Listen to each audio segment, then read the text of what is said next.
এবং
আওয়ামী লীগ আমলে গুমের ঘটনা তদন্তে 5 সদস্যের বিচার বিভাগীয় কমিশন গঠন 45 দিনের মধ্যে প্রতিবেদন দিতে বলেছে।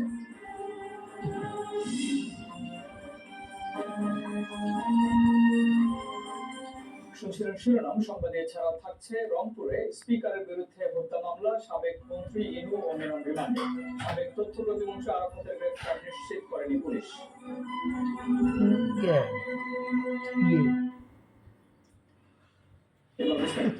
গেল 24 ঘন্টায় টানা বৃষ্টিতে পানি বেড়ে লক্ষ্মীপুর ও নোয়াখালীর বন্যার অবনতি হয়েছে।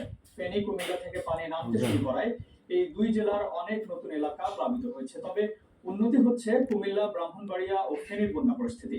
রাঙ্গামাটির কাপ্তাই লেকের পানি আরো বেড়ে তলিয়েছে বাড়িঘর। এদিকে ফারাক্কা বাঁধের গেট খুলে দেয় রাজশাহী ও চাঁপাইনবাবগঞ্জে পদ্মা নদীর পানি বাড়ছে। প্রতিনিধিদের পাঠানো তথ্যচিত্রে বিটু সমাদারের প্রতিবেদন।